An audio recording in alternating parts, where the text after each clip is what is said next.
আমি যতটুকু জানি যে আপনি চ্যানেল 6 পরিবারের নির্বাহী বার্তা সম্পাদক এবং ভিডিও এডিটর, এবং আপনি মূলত পিছন থেকে এই কারিগর যে মানুষের বক্তব্য এবং কথা সুন্দর করে সাজিয়ে গুছিয়ে সেটাকে প্রচারণায় নিয়ে গেছেন। ইতিমধ্যে চ্যানেল 6 একটি সাড়া পেয়েছে। আমি আপনার মাধ্যমে জানতে চাচ্ছি যে আপনাদের চ্যানেল 6 এর পরিবারের এর পরবর্তীতে ঈদ পরবর্তীতে আপনাদের কি কি আয়োজন রয়েছে, এবং সেই আয়োজনের মধ্যে মাদক মুক্ত বাংলাদেশ গড়ার লক্ষ্যে আপনাদের কোনো আয়োজন আছে কিনা যদি একটু বলতেন। প্রথমে আসন্ন ঈদুল আজহা উপলক্ষে শুভেচ্ছা দিয়ে শুরু করছি। আগামীকাল পবিত্র ঈদুল আজহা। তো সবার প্রতি আমার ভালোবাসা থাকবে এবং সবাই সুন্দরভাবে জানি ঈদ পালন করতে পারে। এখন বিষয়টা হচ্ছে বর্তমান মাদকের বিষয়টা কিন্তু প্রচন্ড বেড়ে গেছে, মানে প্রচুর পরিমাণ মাদকের এই বিষয়টা বেড়ে গেছে। শুধু উপজেলা না, এটা পুরো দেশেই মানে বিস্তার করে ফেলছে অলরেডি। তো এখন আমাদের ঈদ পরবর্তীতে যে খবরগুলো থাকবে, আমরা যদি কোনো কোথাও যদি আমরা কোনো তথ্য পাই মাদকের বিষয়ে, সেগুলো সেগুলো আমরা হাইলাইট করব। সমাজের কারা এই মাদক ব্যবসায়ের সাথে জড়িত, কারা এই মাদকগুলো কারবারি করে, কারা আনে, এগুলো যদি আমরা কোনো সঠিক তথ্য পাই, এগুলো অবশ্যই আমরা আমাদের চ্যালেঞ্জ 6 এর মাধ্যমে শুধু রায়গঞ্জ উপজেলাবাসী না, এর পুরো দেশবাসীকে আমরা দেখাবো যে আসলে এই সিন্ডিকেটের সাথে কারা জড়িত।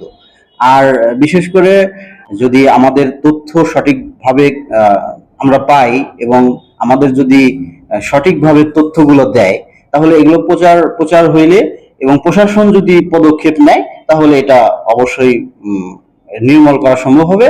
আর আমাদের চ্যালেঞ্জ 6 এর মাধ্যমে এগুলো আমরা তুলে ধরবো। আর সর্বোপরি কথা হচ্ছে চ্যালেঞ্জ 6 বিষয়টা, আমাদের যাত্রা শুরুর কথাটা বলি। আমাদের রায়গঞ্জ রিপোর্টার্স ইউনিটির যখন হচ্ছে অফিসটা, আমাদের কার্যালয়টা যখন ভুয়াগাতিতে আসে, মূলত তখন থেকে আমাদের চ্যালেঞ্জ 6 এর যাত্রাটা শুরু হয়। তো আমাদের কার্যক্রম মোটামুটি অনেক ভালোই চলতেছে, আমরা চালাচ্ছি মানুষের ভালোবাসায়, মানুষের দোয়ায়। এখন কতটুকু কাজ করতে পারতেছি এটা জানি না, তবে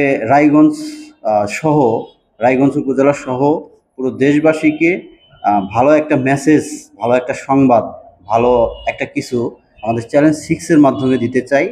এটার জন্য আমরা কাজ করে যাচ্ছি।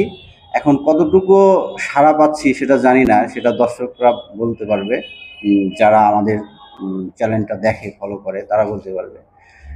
তো সব মিলিয়ে এগিয়ে যাচ্ছে।